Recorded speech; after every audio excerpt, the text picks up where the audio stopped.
Vivimos en un mundo empático, donde los cultos, las creencias, la filosofía de vida están por doquier.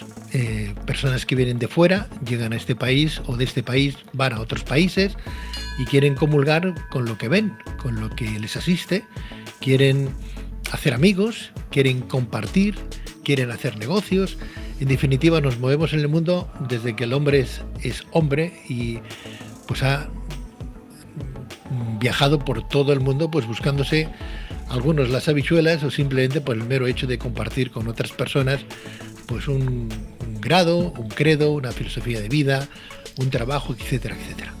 Posiblemente la Generalitat de Cataluña en su momento pensó que sería importante crear, hace unos años atrás, un departamento, un gabinete de relaciones internacionales con lo religioso, donde una persona o varias personas, profesionales todos ellos, de esas materias, pudieran ayudar a comunidades que se encuentran hoy ubicadas, por ejemplo, en Cataluña, pero que podrían estar en Madrid o en cualquier zona de España, porque cada autonomía podría tener su propio director general de este departamento y ayudar a estos colectivos que a veces se sienten un poco o marginados o separados o no ayudados lo suficiente o no comprendidos, etcétera, etcétera.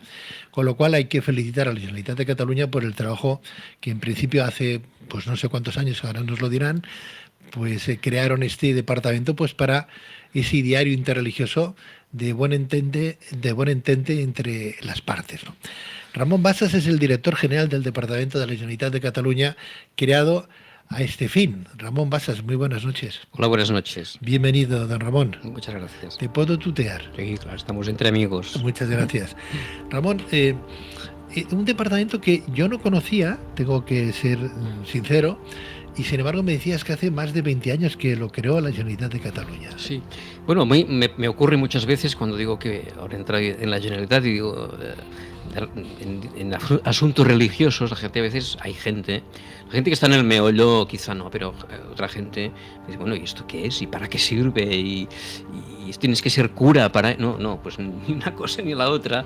Sencillamente, como en sociedades complejas como la nuestra, se pensó en su momento, hacia el año 2000 y algo, que hacía falta que se gobernasen estas cuestiones más complejas. Primero, para garantizar el derecho de la práctica religiosa.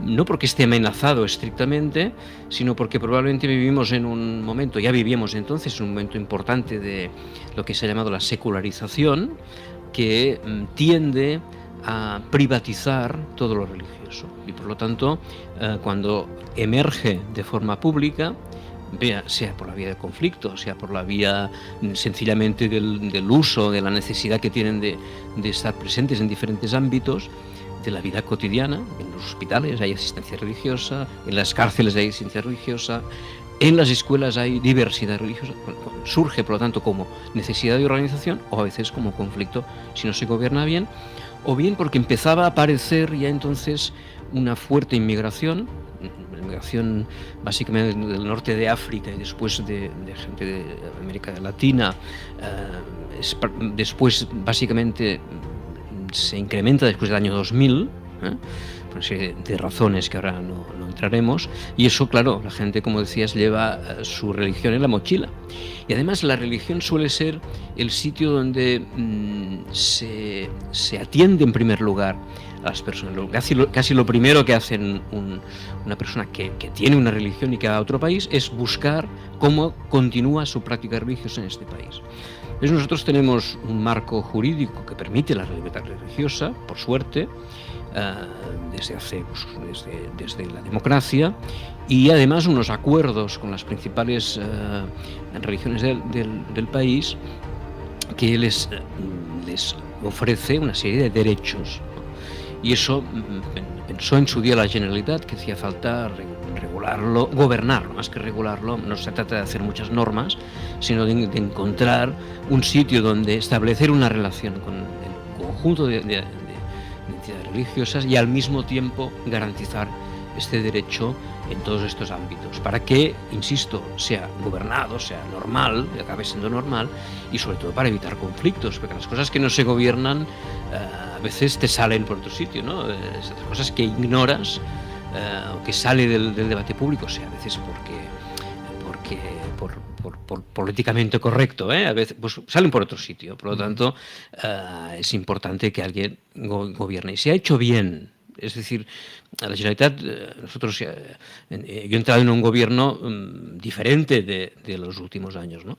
Pero un gobierno que reconoce lo que se ha hecho bien, que quiere cambiar lo que se ha hecho mal, pero que reconoce lo que se ha hecho bien, y aquí se ha hecho mucho y bien durante mucho tiempo, porque además ha habido diferentes gobiernos de derechas y de izquierdas, nacionalistas, no nacionalistas, que han mantenido esta dirección, y esto ha permitido lo que se llama un know-how, es decir, un conocimiento, una capacidad De un de trabajo ya conocimiento. hecho y Y claro que está muy bien. Y entonces yo lo primero es respetar, lo primero que he hecho es respetar eso, y entonces, en cualquier caso, ver cuáles son los ámbitos en los que hace falta incidir más en este momento.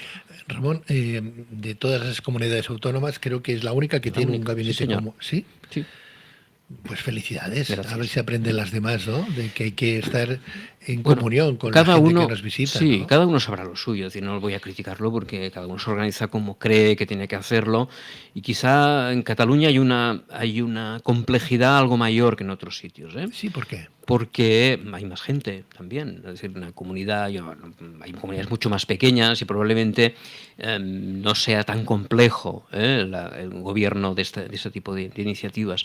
Pero vaya, esto va a crecer, es decir, la diversidad religiosa es algo constante en Europa, y nosotros formamos parte de Europa, tiene que ver con los flujos migratorios, pero tiene que ver con otras cosas, ¿eh? Ese crecimiento puede asustar a la población. Perdóname que Claro. voy a hacerte antes una pregunta. Decías que no hay que ser sacerdote, ¿no? No, Cura, para estar dentro de este no, gabinete, la ¿no? verdad es que no. Pero tampoco hay que ser político. ¿Tú eres político o no? Bueno, yo he tenido yo soy militante del Partido Socialista desde que casi desde que tengo conocimiento, y fui concejal del Ayuntamiento de Mataró, que es una ciudad de unos 130.000 habitantes que está muy cerca de Barcelona, y también con complejidad religiosa, y estuve durante mucho tiempo. Entonces, además, he estado vinculado a temas religiosos por varias cuestiones, también profesionales, después, y esto ha confluido en que el gobierno ha buscado en sus altos cargos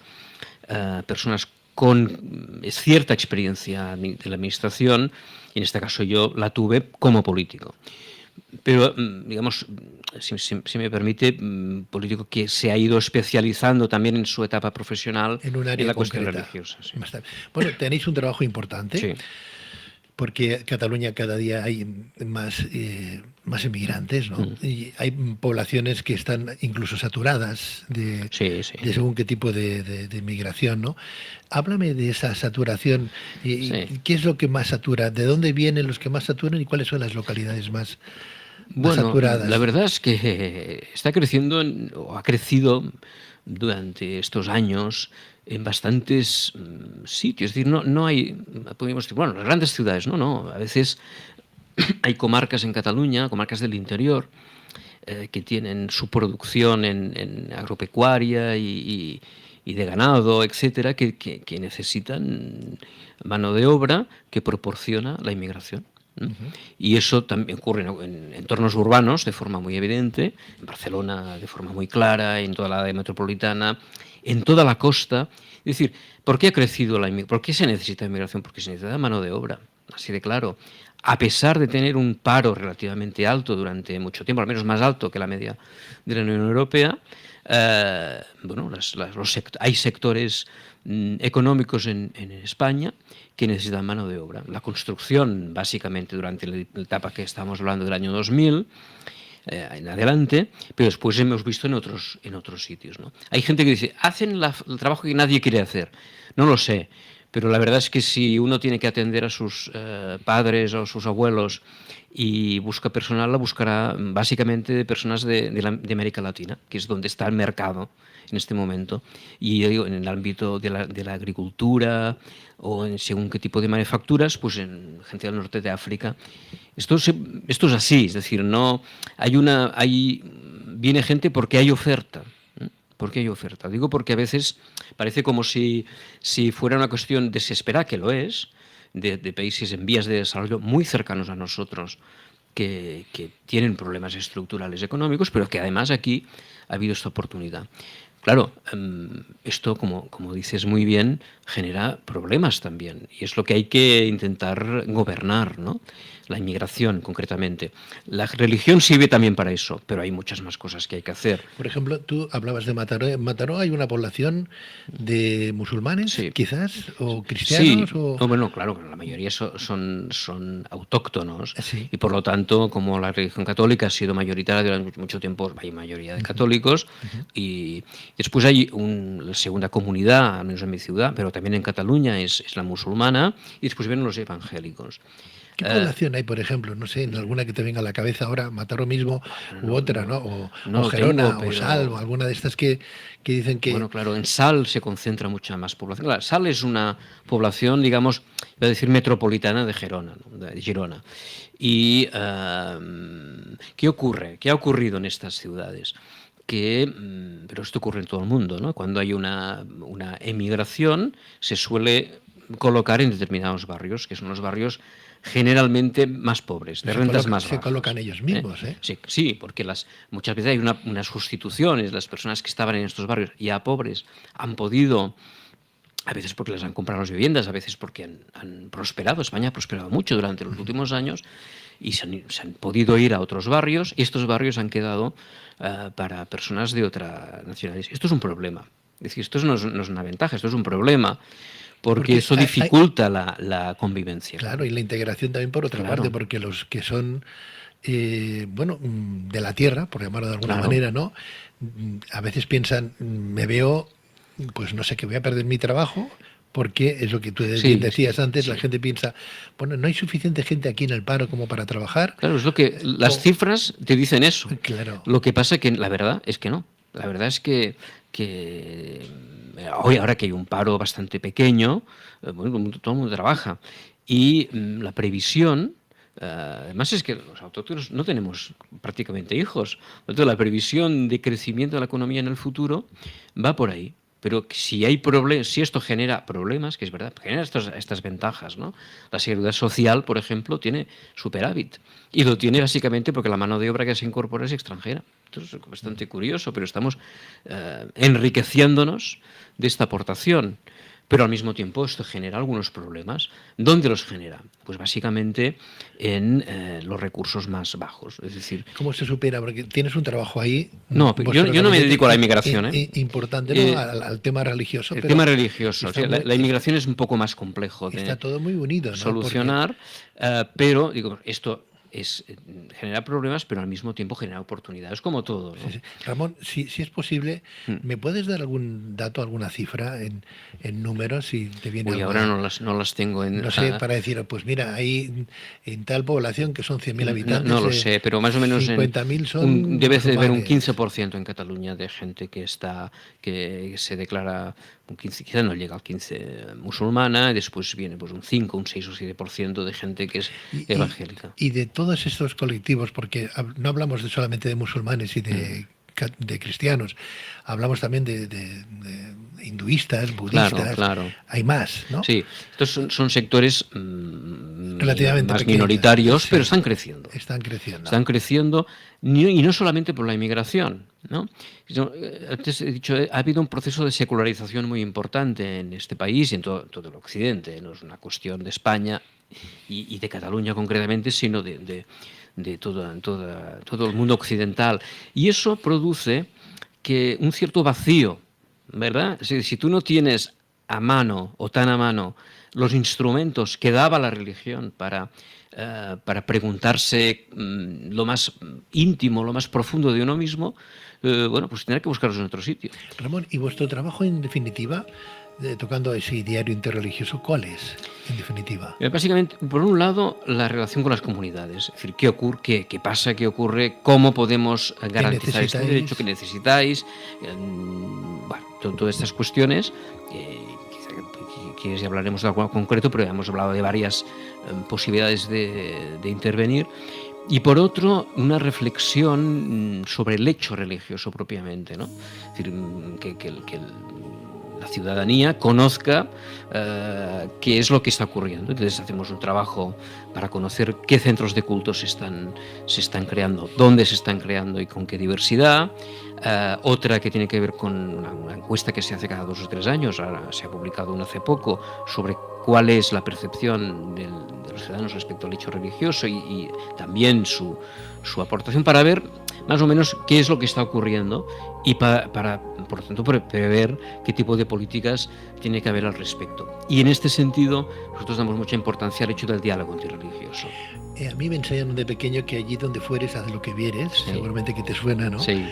A todo el mundo le debe sonar esta máxima, ¿no? Muchas personas piensan, dicen, bueno, si yo voy a Marruecos o yo voy a un país musulmán, me tengo que adaptar a su filosofía de vida. Pues me tengo que tapar, me tengo que descalzar, me tengo que hacer una serie de cosas. Si estoy pues en una ermita o voy a entrar en algún santuario, quiero decir que o en la misma convivencia, ¿no? Este pueblo, esas gentes que vienen de otros países, ¿se adaptan también a nosotros igual que nosotros nos adaptamos o tenéis ahí un conflicto, una lucha diaria en eso para respetar un poco al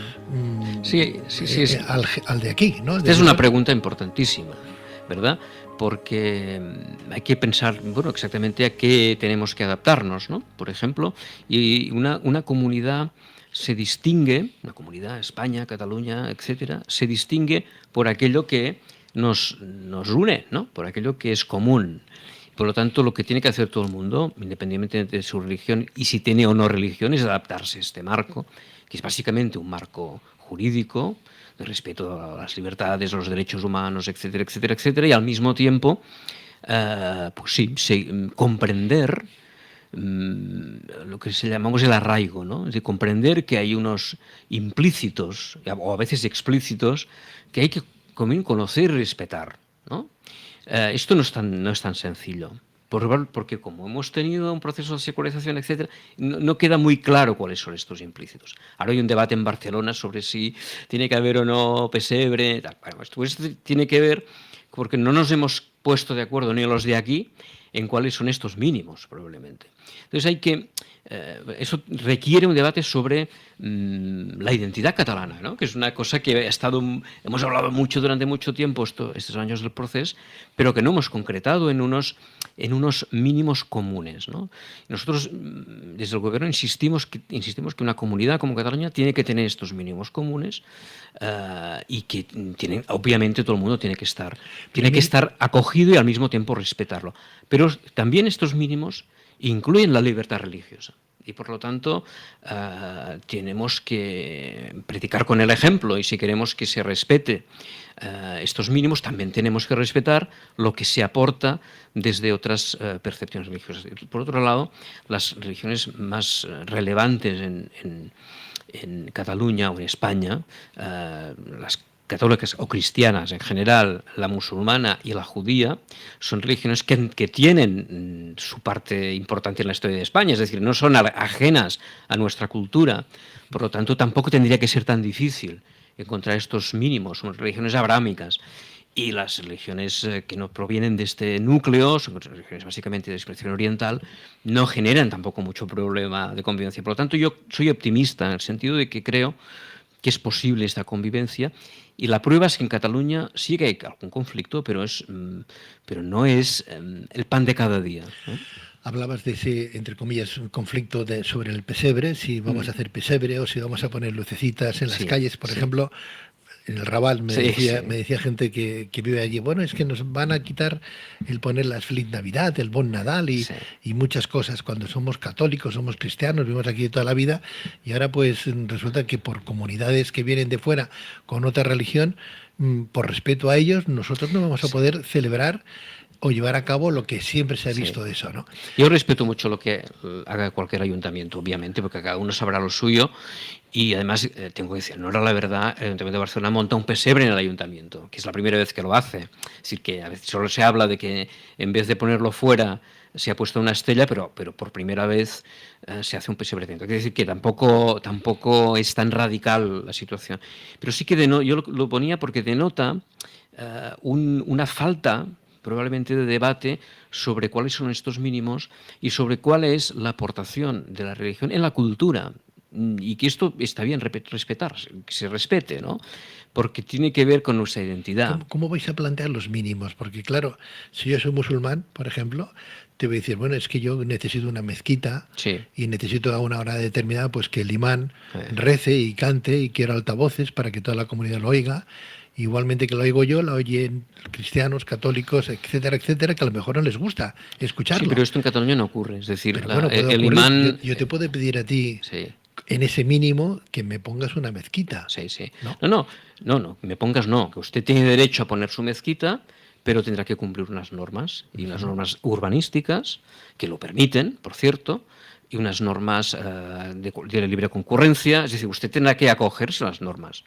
Esto es integración Y también, las ¿no? normas ya se tienen estudiadas. Sí, Ya hay una tienen... ley de culto, una ley de centros de culto en Cataluña muy pionera en este sentido, que se aprobó hace unos 10 años más o menos, y que se tiene que cumplir en cualquier caso. Y además las mezquitas, los imanes, cantan dentro, no fuera.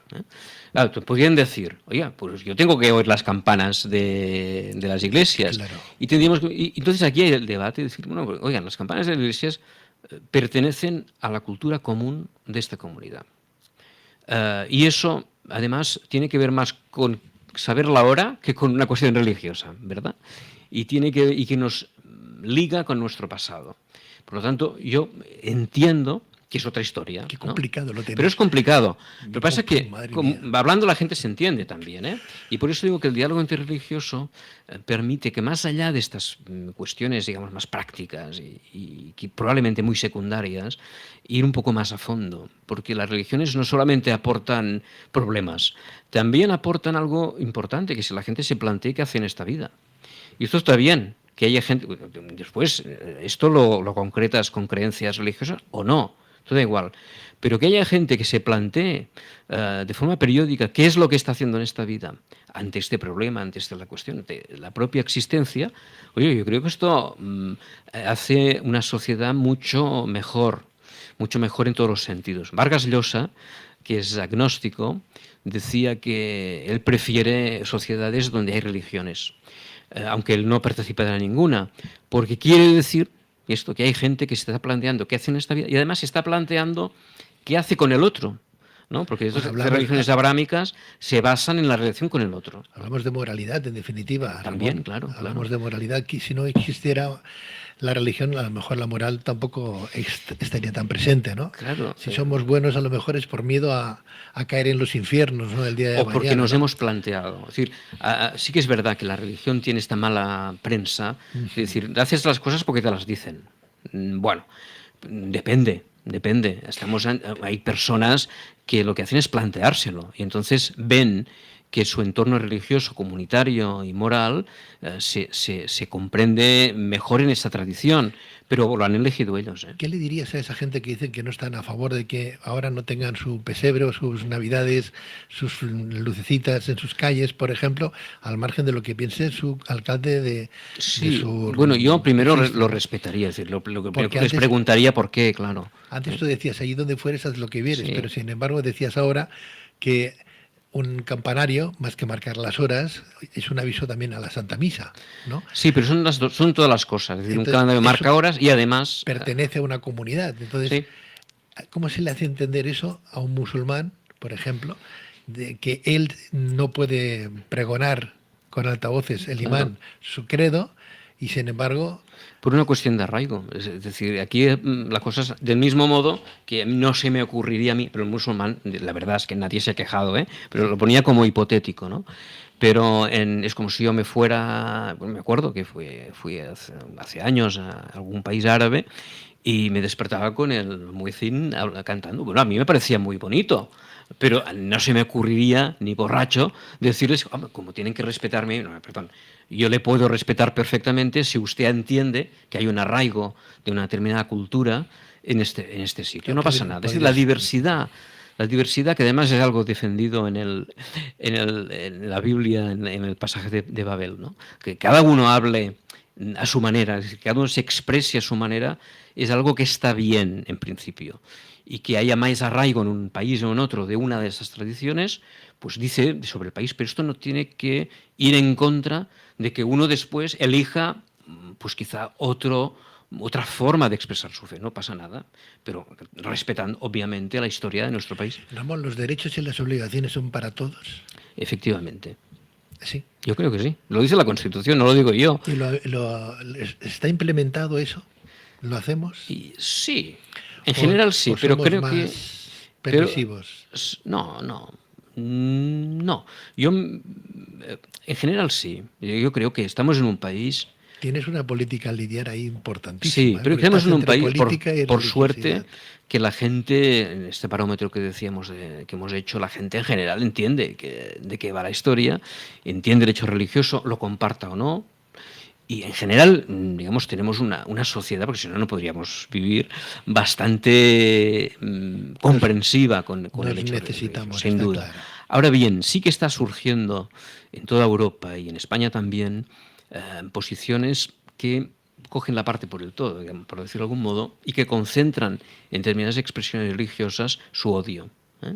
Y eso ha ocurrido durante mucho tiempo con el mundo judío en Europa. De hecho, tuvimos una experiencia muy fuerte de intento de exterminio por el judío en la Segunda Guerra Mundial. Por lo tanto, esto nos tendría que hacer ver que esto es un mal rollo, ¿no? Y ahora... y 9 siglos claro. del andaluz en España. Efectivamente, aquí en Cataluña mismo, ¿no? Había persecución contra los judíos y hubo una expulsión también. Por lo tanto, cuidado con eso. Y ahora también hay bastante antisemitismo en Europa y en España, pero hay mucho más islamofobia, ¿no? Y eso también hay que tratarlo, ¿no? Porque es lo mismo, es decir, estamos concentrando en una determinada identidad nuestro odio. El problema no es tanto, si me permite, el odio al uno al otro, sino el odio propiamente. Es decir, el problema es el odio, que haya gente que necesite expresar odio, porque el odio nos somete. Es decir, alguien vendrá que utilizará este odio para implantar políticas de sumisión. Seguro. Y por lo tanto, el problema es el miedo. Lo que pasa es que ahí, el último que pasa por ahí es el que se lleva el miedo, ¿no? Y a veces, porque ciertamente hay expresiones que utilizan lenguaje de estas religiones para hacernos miedo, ¿eh? Es decir, que no es porque sí. O sea, hay los grupos terroristas, etcétera, que utilizan eso, ¿eh? No es gratuito. En el tema de este gabinete interreligioso que ha creado la Generalitat hace 20 años y del que tú eres director general actualmente, se mira, se mide... ya no el tema religioso, sino también está muy acorde con la religiosidad, la vestimenta, ¿no? ¿Eso lo controláis? ¿Exigís que se vaya de determinada manera? ¿Se permite absolutamente todo? Porque hemos visto por la calle gente que no solamente va ataviada como si estuvieran en un país musulmán, sino van incluso las señoras muy tapadas. Sí. Esto no está regulado y habrá que hacerlo. No está regulado. Y probablemente habrá que hacerlo a nivel de España, no a nivel solamente de Cataluña, no lo sé. Mi opinión es que la exageración, como siempre, los extremos hay que evitarlos, pero para ellos no es una exageración eso. Para quien lo lleva, no, claro, o para quien obliga a quien lo lleva. Pero en general, es verdad que he visto por la calle este tipo de vestimentas, pero la verdad es anecdótico, sinceramente. Lo que sí que hay es un debate en el conjunto de Europa sobre tipos de cosas no tan radicales, por ejemplo, taparse la cabeza u otras expresiones, ¿no? Que eso tiene más que ver con la cultura que con las religiones propiamente, porque uno va a ver qué dice el Corán sobre eso y la verdad es que habla muy poco sobre la cuestión de la vestimenta, pero la tradición posterior y el hecho de que en los países musulmanes no haya tanta distinción entre la ley religiosa y la ley civil, como la tenemos, por ejemplo, en los países más cristianizados, pues esto confunde un poco, a todo el mundo, confunde un poco. Mi opinión es que hay que ser algo más tolerante con esta cuestión. Es decir, por un lado, es verdad que que a veces en determinadas sociedades, por ejemplo en Irán, estamos viendo como la obligación de llevar velo está subjugando de forma muy fuerte a las mujeres, pero eso no tiene por qué ser la lectura que hagamos aquí. Puede ser perfectamente que haya personas que decidan, ¿por qué no?, llevar eso. Lo importante es que lo puedan decidir. Dependerá del número de habitantes que vengan a este país. Y dependerá de la capacidad, ¿no?, algo que se llama ahora de empoderarse, es decir, de que de cada uno pueda decidir lo que hace, como decíamos, con su vida y por lo tanto cómo se viste. Ramón, ¿no?, eso da miedo. Ahora son el 15% de inmigrantes en Cataluña, sí, ¿no? No, de inmigrantes he dicho musulmanes, pero musulmanes, seguramente más. Sí. 15% de musulmanes, estamos hablando de 900.000 personas. Más o menos. Cuando llegue la cifra, no sé, a 2 millones, por ejemplo. No sé si llegará tanto, pero puede ser, sí. Esos mínimos, esa tolerancia se verá afectada. Decir, pero yo sinceramente creo que ya se cumple bastante esos mínimos. Es decir, claro, depende de dónde pongamos el mínimo, ¿no? Pero yo creo que se cumple bastante. Es decir, que todas las mezquitas, una parte importante, por decir todas, pero sí, casi de las mezquitas están legalizadas, ¿eh? Es decir, están si no están a punto. Es decir, que tienen los ayuntamientos les dan licencia si no tienen todo perfecto. ¿Están subvencionadas o no? No. ¿Ninguna? No. ¿Ninguna de ellas está subvencionada por...? No. Nosotros subvencionamos actividades que a veces organizan mezquitas, organizan iglesias, etc., pero actividades que no son de culto. Un congreso para ver qué ocurre con no sé qué, esto sí, un estudio sobre no sé cuántos, pero las cuestiones de culto no. La creación de una mezquita, por ejemplo, o de un sitio donde sentarse a rezar, por ejemplo, no recibe ningún tipo de ayuda por parte de la Generalitat de Cataluña, ¿no? O del ayuntamiento. No, los ayuntamientos lo que hacen a veces es otra cosa, que es ¿qué ocurre?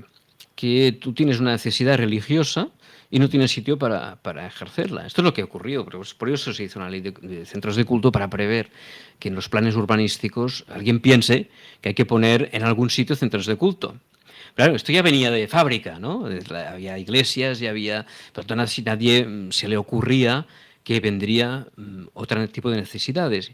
¿Y qué ocurrió? Pues se ponían mezquitas o centros de culto de otras religiones en cualquier sitio, porque no había otras formas de hacerlo. Entonces, algunos ayuntamientos, yo creo que con buen sentido, han ayudado a que se quiten de sitios donde realmente es molesto y se pongan en sitios menos molestos, próximos igualmente, pero menos. Y esto ha conllevado ayudas, pero muchas veces no son económicas, ¿eh? Yo le presto a usted durante 50 años un solar para que haga una mezquita, o le hago un alquiler de este sitio para que no sé qué. Es decir, pero no, yo lo sepa, al menos que yo lo sepa, no subvenciones directas, sino contraprestaciones. Pero eso para evitar que el ejercicio que ampara la ley española desde hace bastante, desde la democracia, de que uno puede ejercer su culto, no conlleva otro tipo de problemas que son perfectamente comprensibles, ¿no? Es decir, de concentración de personas, de ruido, y esto algunos ayuntamientos, yo creo que con muy buen criterio, lo han hecho. Hemos llegado al final de esta entrevista. Ramón Bassas, director general de este Ideario Interreligioso de la Generalitat de Cataluña, un departamento que, como digo, lleva más de 20 años, que yo no conocía, por cierto, y ahora sí que me va a interesar. Nunca muchísimo. Es tarde, ¿verdad? Nunca es tarde. Una pregunta nada más. Sí. Yo no sé si el departamento vuestro tiene también algún tipo de relación con lo que es trabajo en sí. Con lo que es trabajo, o ayudáis de alguna manera a que la persona que está con dificultades económicas, pues dentro de esa espiritualidad o religiosidad se le pueda ayudar. No. Lo digo porque hay gente que a lo mejor yo no sé cuáles son las ayudas que utiliza una persona que viene de fuera. No sé, se habla de que por persona son 700 euros. No hay ayudas para los que vienen de fuera, ¿eh? No hay. Es radicalmente falso. ¿Por hijos? Ni una. ¿Tampoco? ¿Verdad? 200 euros por hijo, 600 si no trabajas, si tienes familia. Y además, ¿qué sentido tendría eso? Es decir, no hay ninguna ayuda para la gente que viene de fuera. Eso hay que decirlo porque es un bulo que corre desde hace 30 años que estoy metido en eso, y no es verdad, no hay ninguna. Además, yo he sido concejal de Hacienda en Mataró y digo, yo no he firmado ni un cheque Ni un cheque de ayudas. Lo que hay son ayudas sociales que se dan a cualquier persona que tiene el mínimo que exige la ley para estas ayudas. Por lo tanto, si usted ha cotizado de no sé qué, pues tiene ayuda, depende de lo que ha cotizado. ¿Y si no ha cotizado? Y si no ha cotizado, tiene las ayudas que se dan a cualquier ciudadano para que pueda comer y pueda vestirse. ¿Cuáles son esas ayudas? Ahora no me acuerdo, pero está el ingreso mínimo vital, por ejemplo. Por ejemplo, una familia que tenga 2 hijos, marido, mujer y 2 hijos. No conozco exactamente las prescripciones, pero tiene que ver con, sí, claro, hay unos baremos que si uno tiene más cargas familiares, obviamente tiene más números, pero lo importante es que tiene que pasar por un proceso de servicios sociales y que como cualquier otra persona que esté en una situación así, que durante la pandemia, por cierto, fue muy, muy importante porque mucha gente se quedó sin trabajo y por lo tanto tenía que acudir a estas ayudas. Pero hay estudios que dicen que lo que nos aporta la inmigración en este momento es 10 veces más que lo que nos cuesta. 10 veces más. Me parece una buena inversión. Y todos los inmigrantes en igualdad de condiciones, Ramón, musulmanes como cristianos, si piden esa ayuda social. Claro, ¿sí? Porque la religión uno no tiene que decirla. La Constitución prohíbe que tú obligues a la gente a decir qué religión tiene. Solo faltaría que las ayudas se concediesen porque uno tiene esta religión u otra o el origen del país, ni mucho menos, al contrario. Esto sí que sería un error, ¿no? Lo que hay que hacer es que se garantice el derecho a practicar tu religión, pero que esto no sea ni mucho menos discriminatorio para la obtención de ayudas. ¿Para qué sirven las ayudas? ¿Para qué sirven las ayudas públicas a personas que lo pasan mal? Bueno, pues para que vuelvan a integrarse en el sistema. Y el sistema necesita que la gente compre, que la gente trabaje, Por lo tanto, lo que hacen estas ayudas es intentar que la gente que ha salido de este círculo vuelva a entrar. Porque si no entra, entonces va a perjudicarme a mí. Es decir, yo, como ciudadano que tiene resueltos estos problemas en la vida, necesito que el resto de ciudadanos también lo estén, porque si no tendrá un problema muy grave. Y este es el sentido que tienen las ayudas públicas en general, desde siempre. Y hay a veces mucho interés en perjudicarlas. No quiere decir que puede haber fraude, claro que sí, por eso hay inspectores, ¿no? Y es un error, porque si perjudicamos las ayudas públicas, vamos a perjudicar nosotros mismos. Si yo soy fabricante de mesas y la gente se me pone pobre y no me puede comprar mesas, entonces voy a tener un problema yo, ¿no? Déjame que te lance una cuestión que puede ser una mala interpretación por otra parte, ¿no? Pero que está en la calle, ¿no? Señor que viene aquí a España, a Cataluña, a buscar trabajo, pero no tiene trabajo, pero tiene seguridad social asistida, porque si le pasa algo, la seguridad social lo va a atender porque somos solidarios. Tiene derecho a ir al médico, sí. Pero no exactamente seguridad social. Tiene seguridad social si ha cotizado. Que lo traten, que lo curen. Sí. Pide una ayuda social, le dan 600 euros porque no tiene nada. Depende, claro. Depende si está o no en el... Imaginemos que 600 se trae a la mujer, viven los dos, ya 600 ya no llega, la señora recibe 200 de ayuda. Si viene con un hijo o con 2 hijos, 200 por cada hijo. No, pero no va así. ¿No va? No va así. ¿No va así? No. Yo creo que para que me lo aclares, hay que confiar con los servicios sociales, que son los que la gente, profesionales que se dedican precisamente a que eso no sea la sopa boba, porque entonces es otra historia. Como he dicho, lo que necesitamos es que la gente se reincorpore al sistema de trabajo y al sistema normal, no que continúen siendo pobres, no les pagaremos para que continúen siendo pobres o marginados. Y yo la verdad es que cuando voy por Barcelona veo mucha gente que duerme por la calle. Es decir, que esto no lo tenemos resuelto. Y a mí lo que me interesaría es que se resolviera, es decir, que estas personas estuvieran bien atendidas, y ya me parece bien que pagar impuestos para eso, porque aunque sea porque no me gusta, ¿no? Sí. Y ese es el sentido de las ayudas. Si no es para eso, mejor que no se den. Y yo creo que en España hay unos buenos profesionales para que no les metan goles. Ahora bien, cuando alguien quiere integrarse en el sistema y quiere trabajar para nosotros, lo normal es que se traiga la mujer y los hijos. Lo normal es eso. Porque entonces, ¿qué va a haber? Un raigambre. Es decir, decimos, ¿tienen que integrarse estas personas? Bueno, si no se llevan la familia, ¿cómo se van a integrar? ¿Mm? Es decir, que cuidado, porque hay muchas veces, insisto, hay un odio que tenemos que canalizar de algún modo y siempre se lo lleva al más pobre, curiosamente, Sí, ¿no? sí, eso Y siempre entonces, bueno, yo creo que hay que confiar que en los servicios sociales hay personas que miran que esto no se trate de un fraude, aunque sean pocos, uno poco dinero, pues sería tal, y que después les ayuden a integrarse. Esta es la cuestión, ¿no? Para que continúen como están, pues no. Hablaba yo con Monseñor Agapito, que seguramente Sí, conoces, ¿no? Que este matado como yo. lo hemos entrevistado muchas veces en este programa, un sacerdote que lleva años, ¿no? Sí, Hablando de este diario interreligioso, sí. y que desde luego si no hay caridad por parte de ambas partes, digo ambas partes, Claro. vamos perdidos, ¿no?